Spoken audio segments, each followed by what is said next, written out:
Looks awfully intellectual. I don't know if I can handle this. Where? All of the stuff I do is Might be over my head. We're a room full of intellectuals. It's definitely over my head. That's why I like it. This is not theory, folks. It's just good old fashioned history. It's easy. Easy stuff. Reading any Lacan? Yeah, for God forbid. That's for sure. All right, so let's see how I can. Workers of Derrida. Oh God, I can't stand Derrida. Oh yeah. I had to read On Grammatology for graduate school. I read that was a nightmare. Okay, you know. Yeah. Like he's not one I like to claim.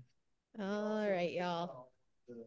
Oh yeah. Female students in his classes at UCI. Oh yeah. Vile human.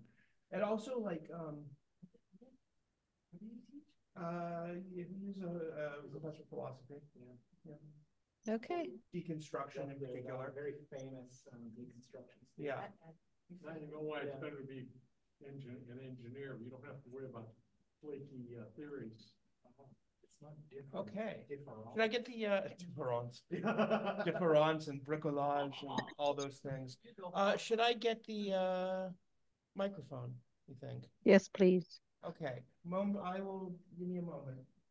Who is Sapardi? Did you know that? Derrida? Yeah, I think so, yeah. Every now and then we get a stinker. Yeah, like what I was just talking about. No, I had a shock today. Turns out that one of my coworkers, Janet, who is that when I first moved, it's one of those people that you don't trust as far as you can throw. So you're really, really careful. Turns out her family was founding members of CBT. Oh my. So I just found her on the wall. Oh my. So I'm a little bit like Grown. Yeah, I don't want One second, let me just get this moving here. Thanks for your patience today, everybody. I had to get Liana down from softball, and it was just. Ooh. I don't do drama. Oh. What just happened? I tried to go to this slideshow. It was already on slideshow. No, it was on the editing mode, not on the slides. Okay. Now, Okay, there you go. No, now it's okay. All right. I don't know what you did there. I don't know what happened here. Is this a history lesson tonight, Sean? Yes, well, pretty much, Faith, all of my stuff is history. You pressed record. Religious studies is like a conglomeration of different disciplines. Yeah. So history, biblical criticism, anthropology, literary criticism, things like that. But my methodologies I tend to use really tend to fall into the realm of history. So in a little bit of cultural studies, that's pretty much where I come at religion from. So most of my stuff is history, actually, but it will make sense. It will make sense why we're talking about this, why we are revisiting the Spanish Inquisition. I know no one expected that tonight.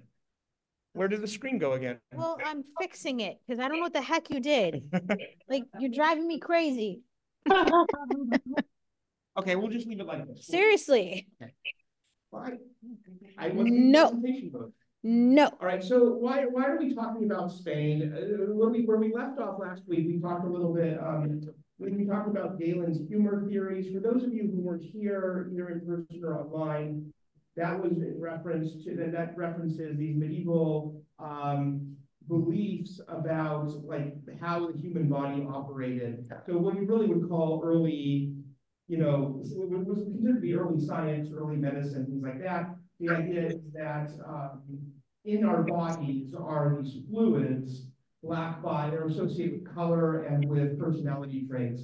So black bile, yellow bile, blood, and phlegm. These are these sort of four essential fluids that all human beings have, and if they are out of proportion, then that affects you negatively. And so there's this medieval belief that Jews are out of proportion, right, in terms of the fluids they have in them. So, for instance, there's a belief that there's more black bile in Jewish bodies as opposed to blood, and therefore, in order to rebalance the body, Jews had to sacrifice Christian children, and that's where the blood libel comes from. Oh, there we go. Perfect. Okay. There we go. So the reason that we talked about that is because those ideas that begin with sort of this medieval anti-Semitism, it actually begins a little bit earlier, but it really, it affects Jews most directly during the medieval period in this early form of medieval anti-Semitism. The reason we talked about that is because these ideas will also go on to develop during the early modern period, to develop what we know as modern color-based racism as well. So the idea that rather than these fluids which are associated with color ends up being translated by your early European anthropologists to skin color. But the negative attributes that are then associated with people who encounter European colonialists, these negative attributes that are imposed on them, will be are taken from Galen's humors, right? And it's sort of reapplied to this new conception of race. We didn't really get to talk about, and I'll do it a little bit more next time, talk about Johann Blumenbach, who also, and he's writing during the 19th century, and he tries to make it a little more scientific, but frankly doesn't do a great job. But I wanted to approach the other area where what we know today as biological racism, how that, the idea that there is something inherent about race that is biological, that's in one's blood, right? And again, as we said at the onset of this class, that's simply not the case, right? There is nothing biologically real about race. There are phenotypical traits, of course, like skin color, like facial features, so on and so forth, but there is nothing that is inherently real about race as a social construct. Nevertheless, it has real world effects. And so the belief that there is something biologically real about race, it comes partially from these Galen humor theories that I would say European racism sort of cut its teeth, as it were, in anti-Semitism, but also from something the Spanish do, some ideas that they come up with about the idea, the notion that Jews have tainted blood. And so to understand that notion of tainted blood, about blood, again, being this mechanism, this vehicle through which Christians understand Jews as a deficit, essentially, we have to revisit, and I know I say revisit because I know everyone went over this when they were in high school or college, in your basic intro to European history classes, what happens prior to the Spanish colonial period, right? What Spain does, or what the Spanish do in unifying Spain in this period known as the Reconquista. So, and how that affects Jews, right? And it does affect us. It affects us greatly. Hopefully that's not a surprise in terms of how it affects us. It will lead to the Spanish Inquisition and the expulsion. Yeah, no one expects the Spanish Inquisition, right? I don't hear that joke that often in my classes anymore. So I used to when I first started teaching, there were a few students who knew the Monty Python bit, and now it's very, very rare that it happens. All right, so what is the Reconquista? This refers to, okay, here, let me walk it back a little bit. Are we supposed to be seeing a slide? Yes. You guys understand? I can see the slide. The Reconquista slide, right? Yes. Yeah. Can you try Iberian Peninsula. Yeah. view? Try going to view. Oh, got it. Okay, thank you. I had it on speaker. Okay. All right. So, the mic just went out. Of course, the mic went out. Okay. You can hear me, right? Yes, we can So hear what I'll you. do is, if someone in the crowd, We'll talk very yeah, loud. that's what we'll do. We'll do. So, what is the Reconquista? It is and what is it in? Hey, everybody, thank you. It is in reference to the gradual Christian reconquest of the Iberian Peninsula. So prior to this period in the sort of the medieval period in 1252, the Iberian Peninsula was controlled by the Moors, right, by Muslims. So following Muhammad's death in like around 760 CE, you have Muslim forces that sort of conquer North Africa and conquer almost the entirety of the Near East, and then also conquer the Iberian Peninsula. And for a period of really of about 600 years, give or take, it's almost entirely Muslim. Or rather under Muslim rule. However, there are also Christians and Jews who live in Spain during this period. And especially as you move into the medieval period, this time is known, sometimes it's referred to as the convivencia, which means like, or a time of like a golden age of like Muslim rule where Muslims and Jews and Christians sort of all got along. This is oftentimes how this period is framed. And to be sure, if one had a choice to live in medieval Spain or medieval France, right, as a Jew, one would probably want to choose Spain. So by and large, it was easier to live as a Jew under the Moors in Spain than it would be to live as a Jew, say, under anywhere else in Europe, especially in Christian Europe. But that doesn't mean that there weren't social stratifications. That doesn't mean that there wasn't contestation and tension between Jewish, Christian, Muslim communities. It's just that by and large, it was better to be a Jew in Spain during this time. But slowly, now remember, so the caliphates end up splitting up into different caliphates and different Muslim empires, essentially. It's impossible, especially there isn't one governing Muslim entity that will control this whole region that was essentially 2/3 of the Roman Empire, right?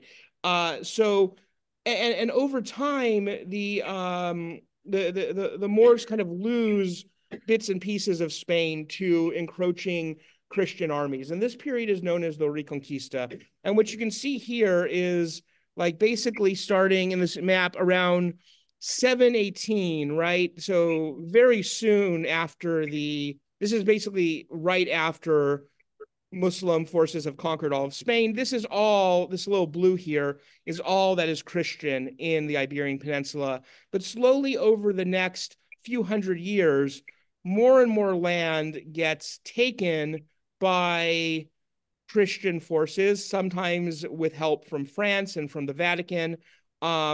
And slowly the Muslim areas are pushed back. Now, this period happens over the course of several hundred years. When we learn about the final end of Moorish rule in Spain, that date is 1492, interestingly enough. But ultimately, this had been happening for several hundred years. So it was a gradual process of Muslim withdrawal into southern Spain and then into North Africa and Christian advancement. By around in 1252, Granada, which is this green area right down here, this is the only Islamic enclave left in Spain. Everything else is essentially Christian. And during this period of reconquest, those who are not Christian are basically given a choice. Their choice is to convert or to leave, or if they refuse to do either one of those things, they can, face the Inquisition, they can face the sword. And many, many Jews choose to choose martyrdom, essentially, but many more choose to flee into southern parts of Spain, eventually into Portugal, which for a small time period of time is not quite as bad as Spain, or into North Africa and other parts of the Mediterranean. But Granada itself is under Muslim control and is still relatively friendly to Jews, right? However, by 1492, Ferdinand and Isabella, these very famous Spanish monarchs, I'm sure you've heard of them before. Interestingly enough, an interesting side note about Isabella, and Ferdinand, their daughter, Catherine, was Henry VIII's first wife. So there's like an interesting connection with English history there as well. But you get to this point where the only Muslim region is in Granada, and the conquest of Granada, the end of the Reconquista, is accomplished by Ferdinand and Isabella, and ultimately the Moors completely leave Spain, and now there are essentially. And when they conquer Granada, all of the Jews who are left are expelled from Spain, and that is referred to as a Spanish expulsion.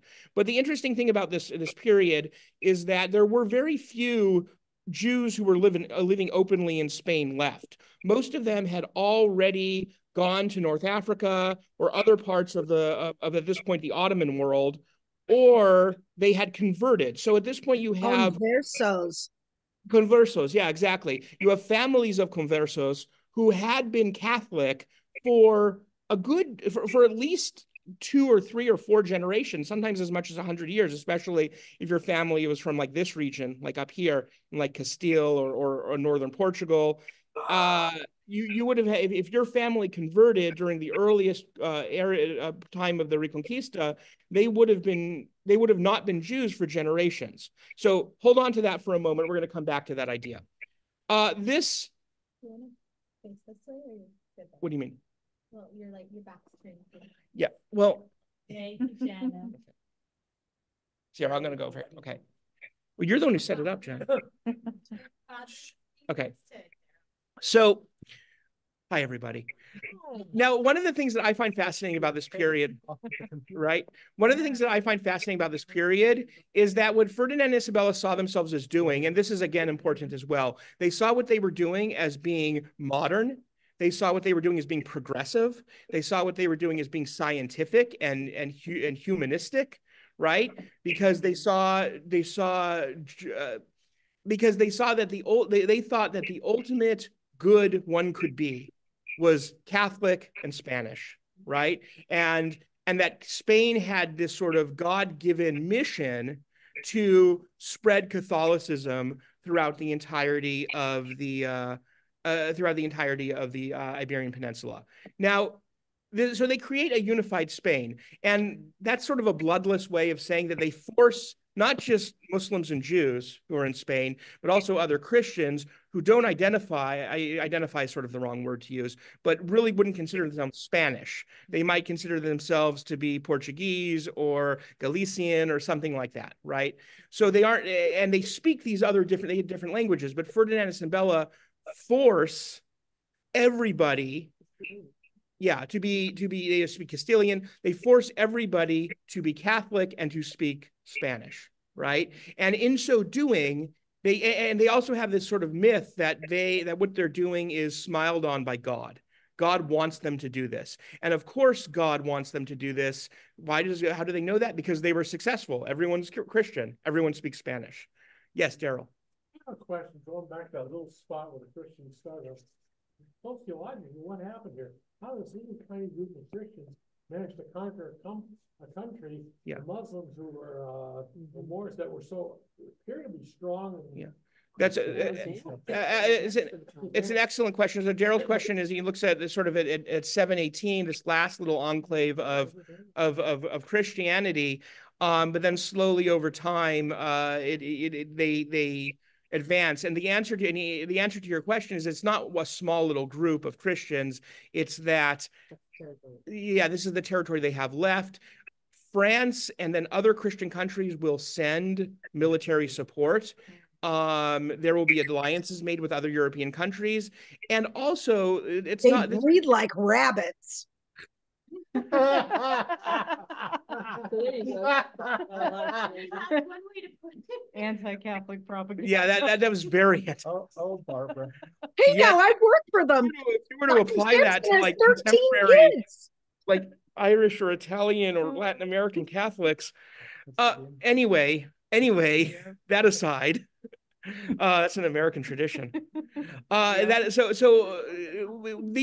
Spain during the Roman period and this is kind of like and beyond. Spain is like a backwater. It's not all that important to much of the rest of Europe, and certainly to much of the rest of the Muslim world, and so it doesn't have the resources that are needed to hold it. And it's called the Reconquista, but it's not like there's 400 years of active fighting. It's that slowly the territory just shrinks and people go back to their earlier ways. Christianity moves forward, Christians move into the region, Muslims don't defend that region. And then finally the treaty, or Granada, is that you see this happens in 1252, but it would be another almost 300 years, or not 300 years, like 250 years, give or take, a little under 250 years, where Granada is sort of held by Muslims, right? And then the actual act of conquest begins to happen. So really it happens more organically over this period where you have times of active fighting, but times of just general decline, right, of the Muslim regions. And yeah, to echo Barbara, the Catholic octopus was actively causing the decline of. So yeah, John references it is sort of this motif in both anti-Semitic imagery and anti-Catholic imagery, particularly in 19th century American polemics. That would be a fun thing to talk about sometime. The Know Nothing Party. Yeah. Why are we not moving forward here? Here, let's try this. Okay, so in 1391, and this starts in Seville, there is this period of forced conversions, right?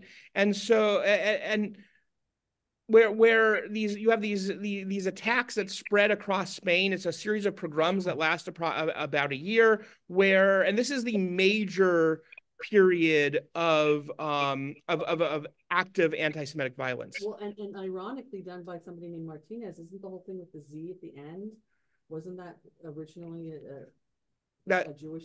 Yeah, so that's I don't know. That's something I don't know. I've heard that. So Alexa says that if you have a Z in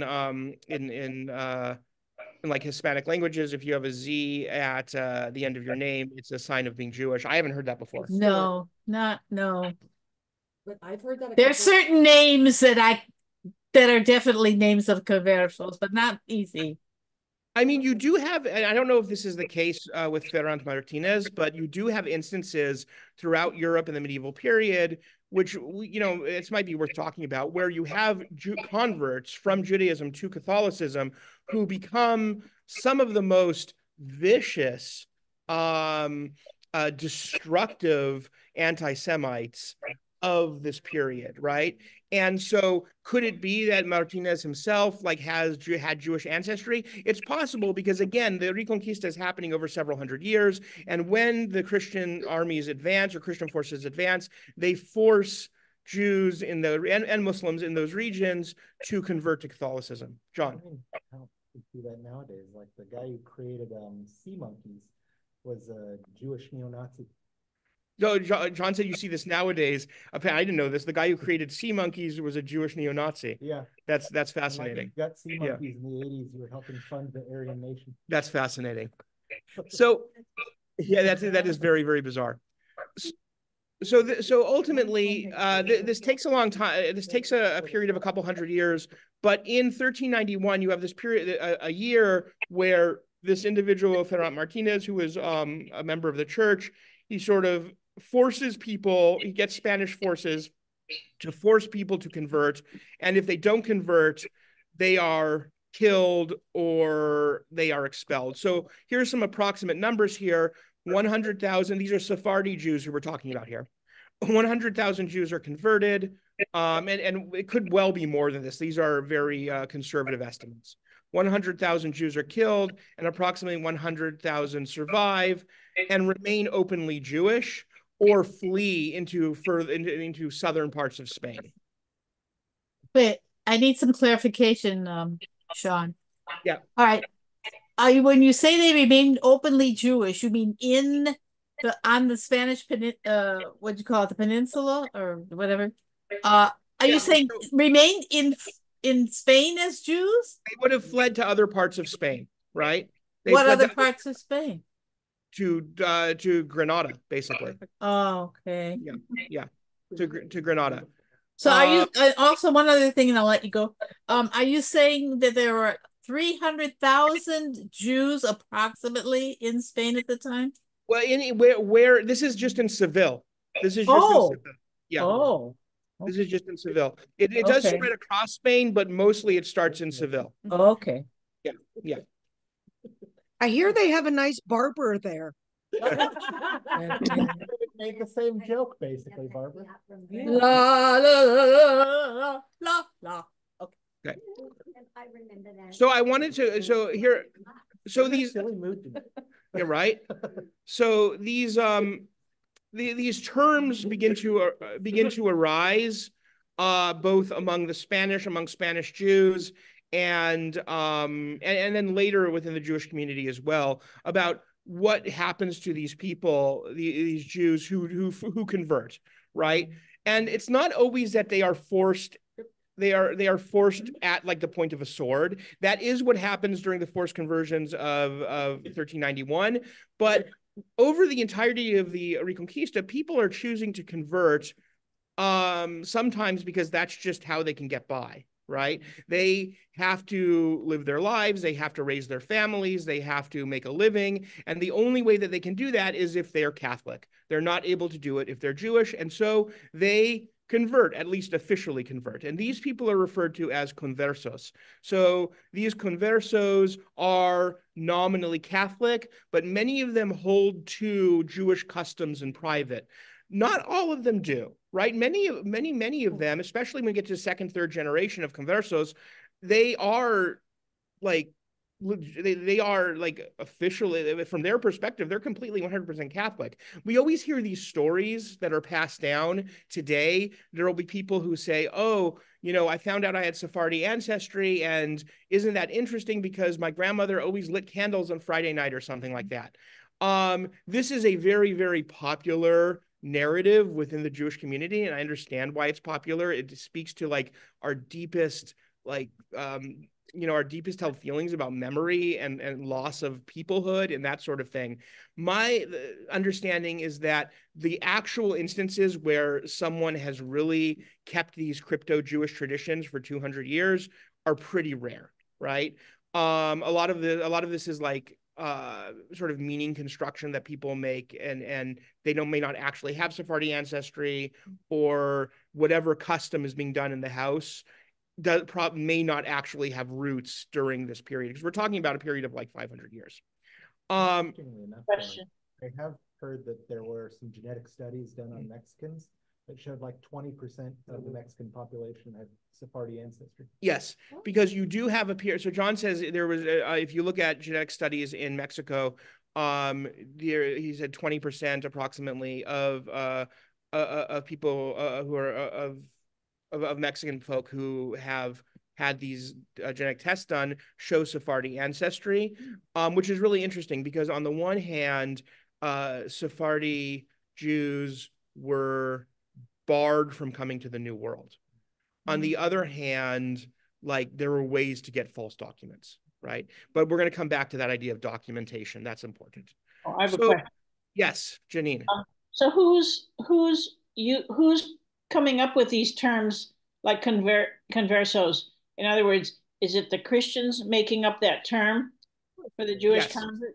Yes. So with the exception of the word anusim, which is more modern, that's a more modern term. That refers to, it means forced, and it means those who were forced to become Catholic. But conversos refers to those Jews who converted, and it's a term that was used by Spanish Catholics. And it's sort of used interchangeably with this notion of crypto Jews, right? Or Judaizers.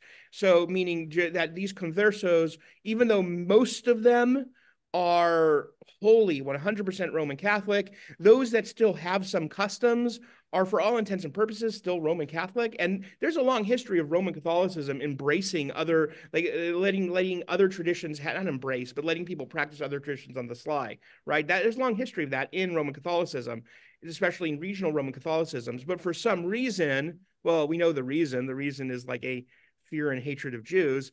The conversos were not allowed to do that, right? They weren't allowed to keep these customs, and those who keep these customs come under deep superstition or deep suspicion, and eventually all conversos are suspect of engaging in Judaizing, meaning this, what's the word? It's conspiratorial fear arises among Spanish royalty that the conversos are secretly Jews and they haven't really converted, and they are infiltrating Spanish society and they are infiltrating the Roman Catholic Church in order to bring about the destruction of Roman Catholicism, and also, this part's important, this new empire, Spain, right? This, yeah, right. This new nation, this new empire, this country that God has smiled upon, that's how the Spanish see themselves, is being undermined by these crypto Jews who are secretly bringing Judaism into Spanish society. There's another term that sometimes you'll hear, or you may have seen, and this will be used as a pejorative, marrano, which means swine, and would also sort of resonate with the idea of die Judensau, which is the German idea, like the quote-unquote Jewish pig, which is a anti-Semitic motif in Central Europe. And then there's also this term of new Christians as opposed to old Christians. So new Christians are those, this doesn't only apply to Jews, this applies to Muslims who convert as well, although most of the suspicion falls on the Jewish conversos rather than the Moriscos.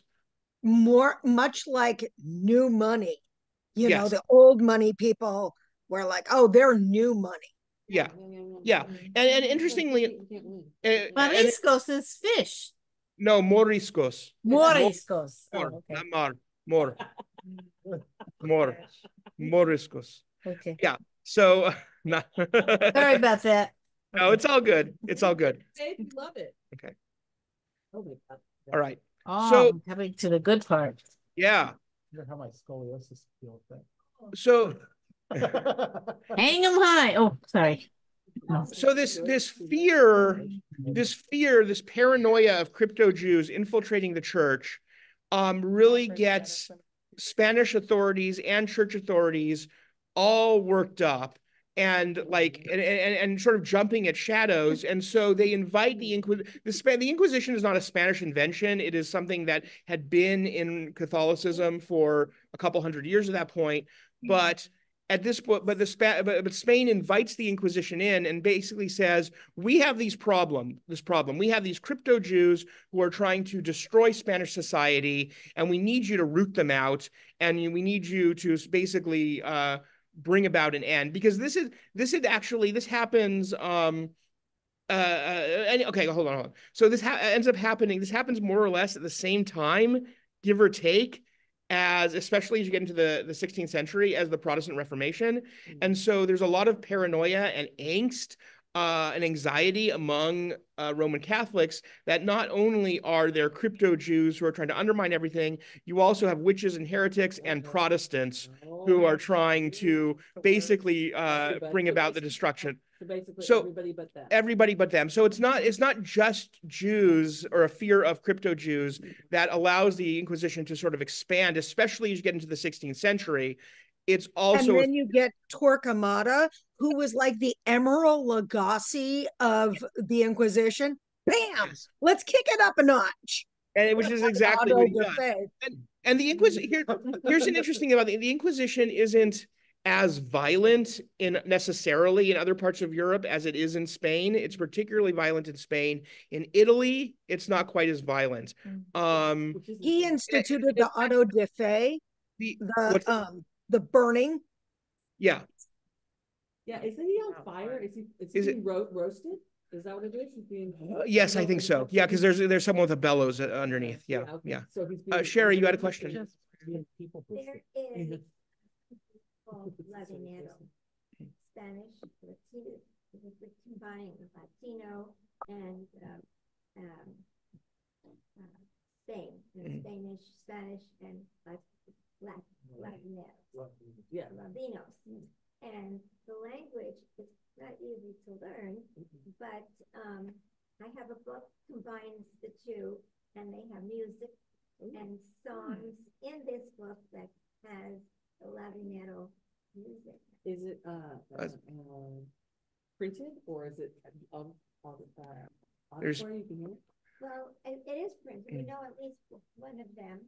that a lady who belongs to CBT, she knows a lot of this music because her father taught her a lot of this. Okay. So I'm going to move on a little bit here. So by the time that we get names, you can tell that they are combined.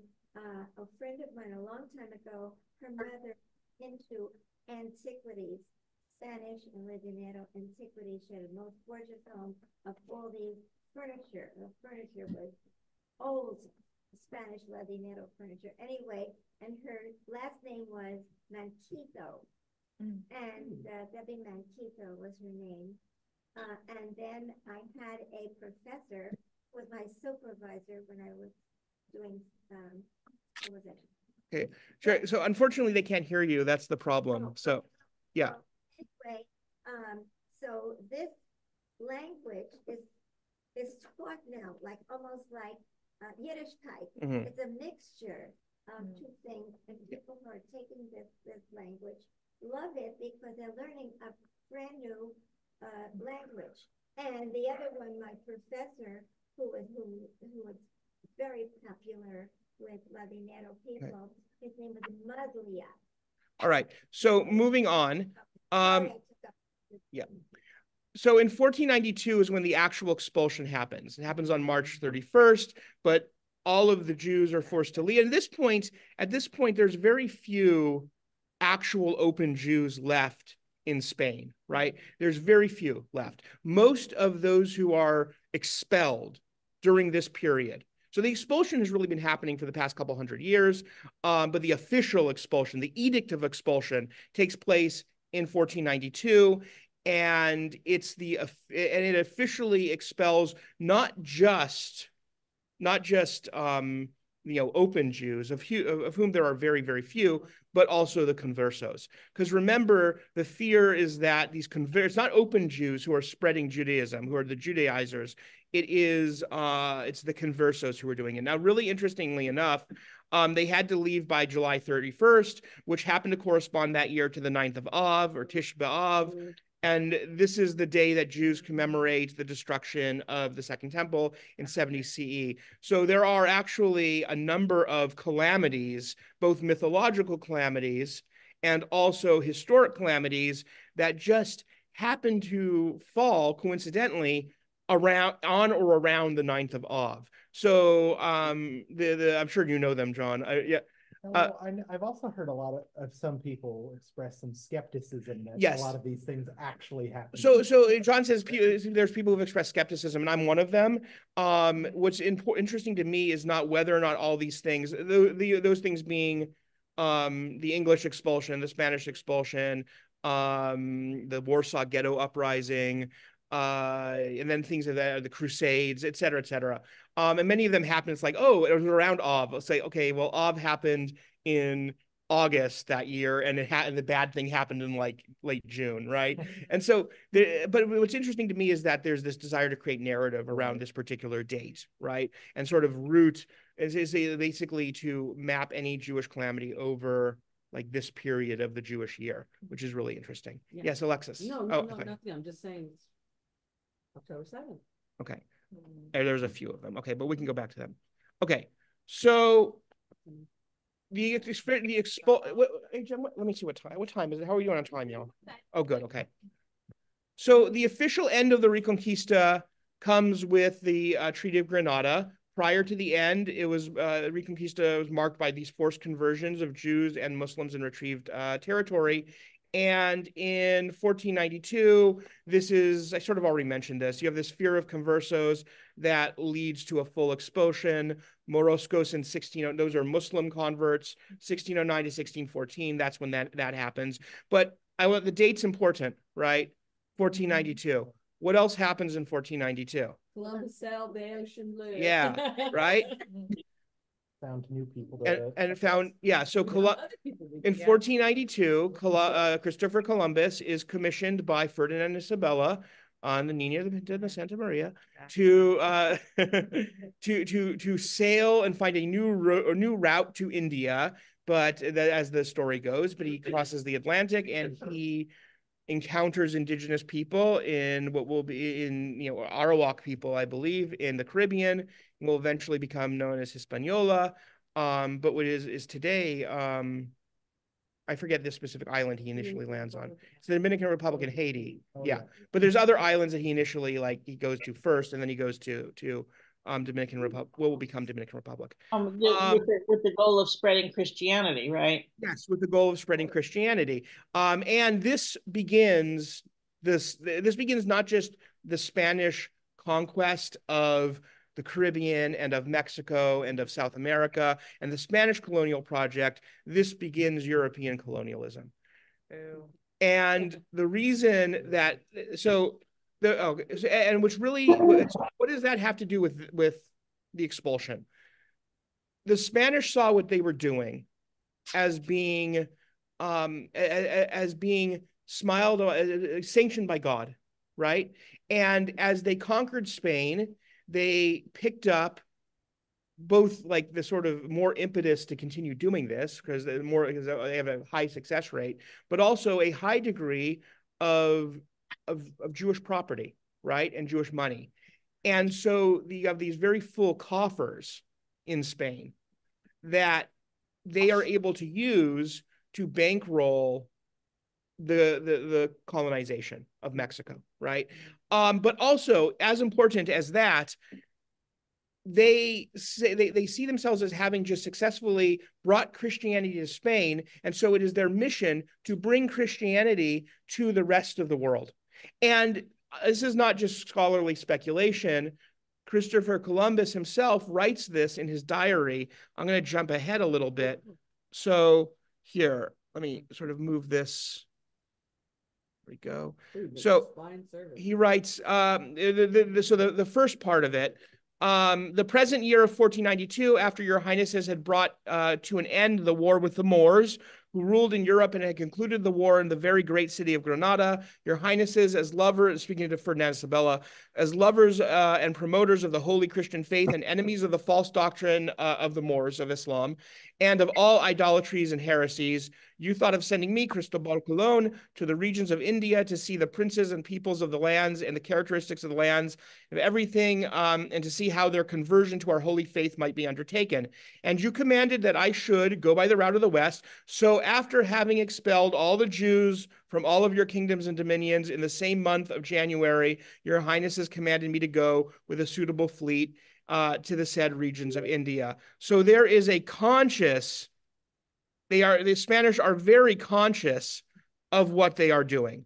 And there's a conscious link between the Reconquista and the expulsion of Jews and what happens next in Mexico, the conquest of the New World. And that idea of God smiling on the conquest and smiling on colonialism will be picked up by other European powers. And the United States, a few hundred years later, is no stranger to that. We call it, in the US, we call it manifest destiny, right? And so that would be the American version of that, but it was basically started by the Spanish. Now, there was something happening a few years ago that Spain said, if you can prove yes, that you're from the Hispanic origin and American, you will get free. Yeah. So Sherry brought up the point that Spain a few years ago, and more recently Portugal, had basically said if you can prove that you have ancestry, Sephardi ancestry, you can have Spanish citizenship. Very few Jews are leaving, whether it's the United States, wherever they live, and emigrating back to Spain. But there is something symbolic about being able to reclaim that. Now, interesting thing about that, we have a teacher, a Hebrew teacher, Miss Haley, who is Israeli, but she's lived here in the US for since the 70s, right? After she finished her service in the IDF, and she's been teaching Hebrew since then. And she had me write a letter to the Portuguese government recently to basically saying that she's worked in the Jewish community for such and such amount of years, she's a treasured part of the community, et cetera, in order to obtain this quasi-symbolic citizenship. I say quasi-symbolic because it's not symbolic if someone wanted to move to Spain or Portugal. And I hear that like Poland is considering doing this too.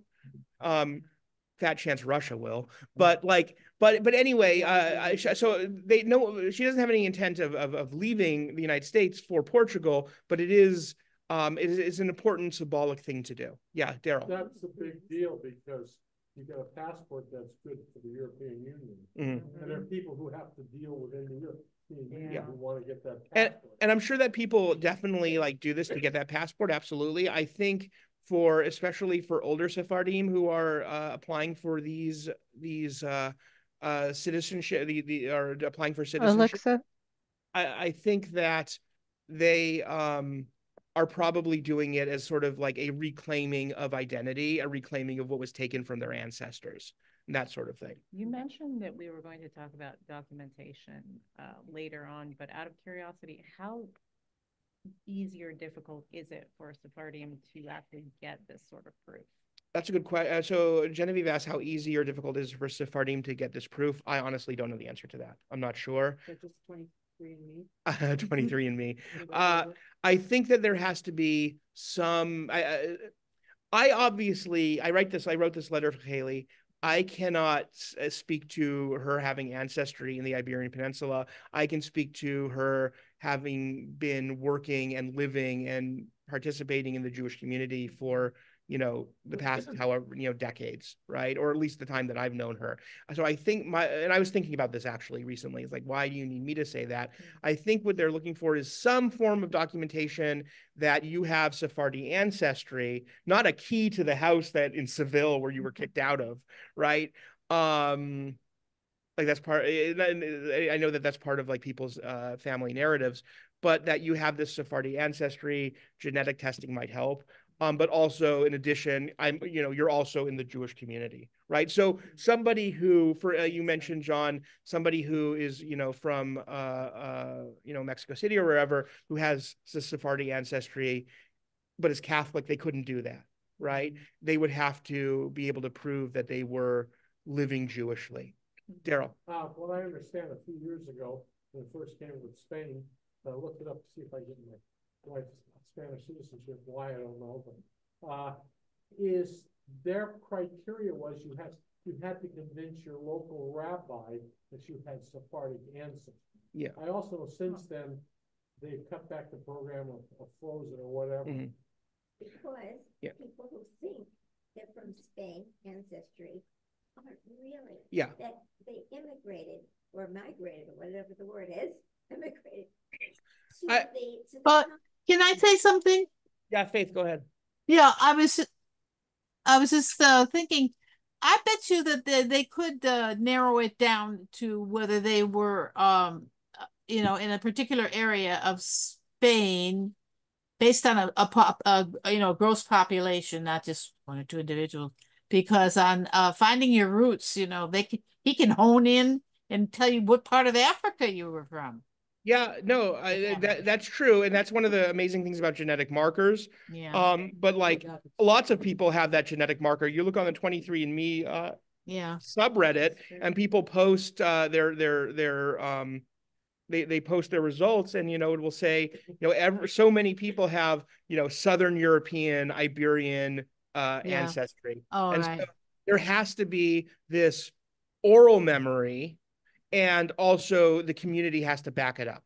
So if Haley has a family memory of they're Sephardi, they have Sephardi customs, and they have a family memory of being exiles from Spain. And then I imagine other people, I'm sure it wasn't just me, I'm sure there were other community leaders who did this, who could then say to the Portuguese government, no, yes, this person is absolutely Jewish. They have worked in the Jewish community. They're not just, they're legitimate, right?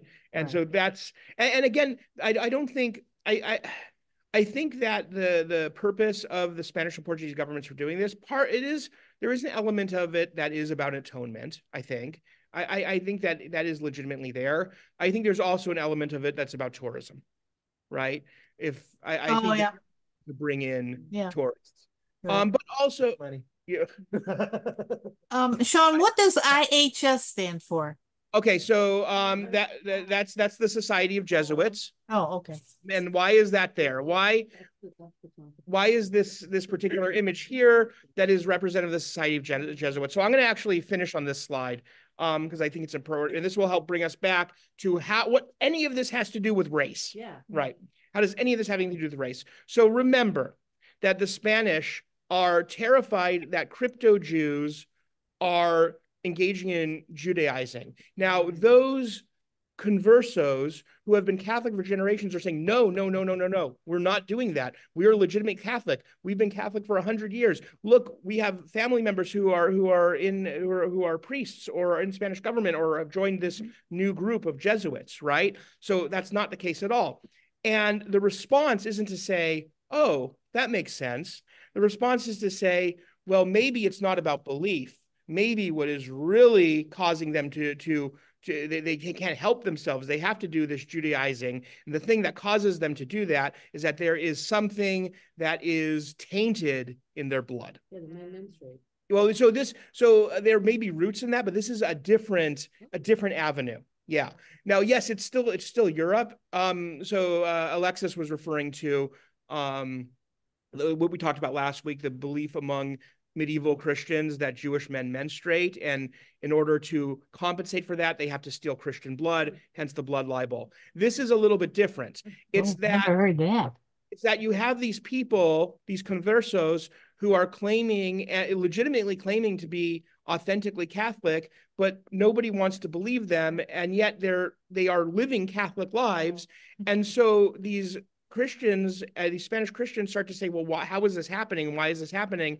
How do we not what's wrong with our theory that they're crypto Jews, but how can we prove that they are? And so they say that there is something tainted in Jewish blood that causes Jews to, through marrying Catholics or by pretending to be Catholic, they sort of get into Spanish Catholic society and bring about its destruction.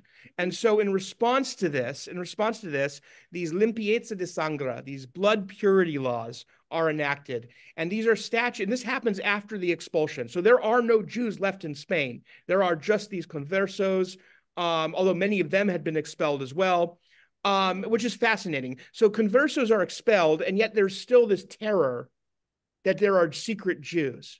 Might there have been some families who 500 years earlier converted? Sure, yeah, of course. But this is a common thing in so many European communities and non-European communities, a fear of Jews when there are no Jews there, right? Mm-hmm. This is something that happens again and again. And so it pops up again in Spain.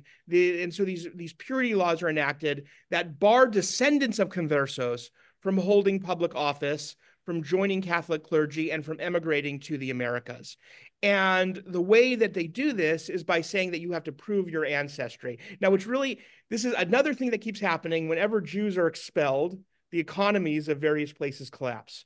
So what ends up happening is that there is a glut of labor. People can't get jobs because ordinary Spaniards who aren't royal cannot prove their ancestry. They can't show a document that says, look, there's no Jews in my ancestry. And so because they can't do that, they don't get jobs. And so there's an economic collapse that further prompts the Spanish to engage in colonialism, right? So if they have a collapsing economy at home, then they better extract as much slave labor and gold as possible from the Americas. And that's what they do.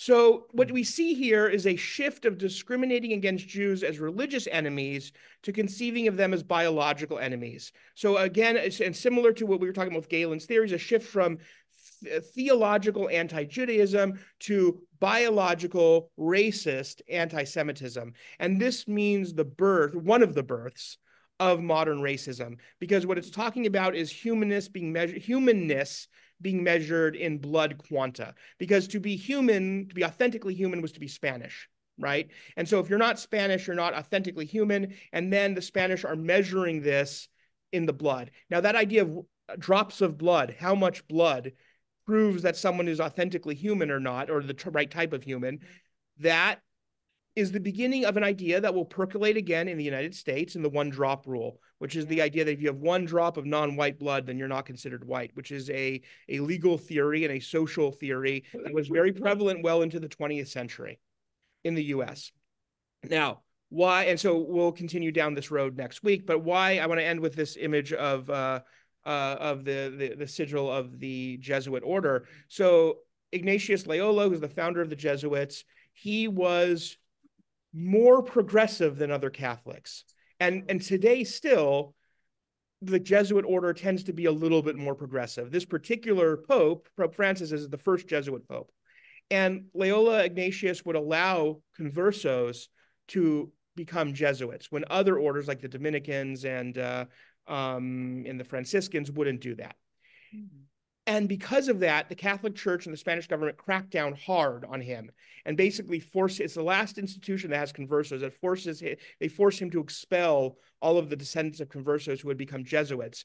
But even though he eventually goes along with that, this fear arises among Catholics, especially conservative Catholics, that the Jesuits are not true, authentic Catholics. They have been infiltrated by Jews, and they are seeking to undermine the Catholic Church. Now, today, you can still hear among radical traditional Catholics, very conservative Catholics, a disdain of Jesuits, a fear that Jesuits aren't real Catholics, but are going to undermine the Catholic Church. Mm-hmm. And in Protestantism, especially evangelical Protestantism, a fear that the Catholic Church is working on behalf of the devil, but it's the Jesuits who really run the Catholic Church. And so you have this very, very old anti-Semitic canard about like secret control. And another root in this is in like a fear of these conversos in the Jesuit order itself. Well, I didn't know that. All I heard was that they were a teaching order. Well, yeah, so, okay, they are, and they teach people who so indigenous schools are a whole nother issue. But the Jesuits were less horrendous and brutal than like Protestant colonists and by other Catholic colonists. And so because of that, because they are less brutal to indigenous people, they come under suspicion, right? And yeah, so I don't, this is a whole nother thing, and whole nother, yeah. So, yeah, so we'll end there today. Any questions or observations? No. Okay. All right. Well, we're going to make a transition into seeing what this has to do with modern racism next week. That was the transition we'll make. Okay. Judaism versus anti-Semitism is the Judaism as a religion, Semitism as a race. Yeah. So Alexis asked, what's the difference between anti-Judaism and anti-Semitism? There's a lot of overlap, but anti-Semitism is specifically a biological racism, right? Yeah. Yeah. Okay. There is something biologically either inferior or demonic about Jewish biology, sometimes both. Yeah. Whereas anti-Judaism tends to be more theologically oriented. They kill Jesus, or politically oriented. They're, they control the media, right? Space lasers. But again, there's overlap. There's overlap there. Because in order to, why do they have space lasers? Because they're all secret aliens, shit like that. Yeah. All right, everybody. I will end that, and we will come together next week. Okay. Thank you. Yeah. Welcome. Thank you Thanks, very much. John. Very interesting. Thank you. It's always a pleasure. Thank you, Sean. Bye-bye. Bye. Have a good night. Good Kiss night, your wife for us. Will do.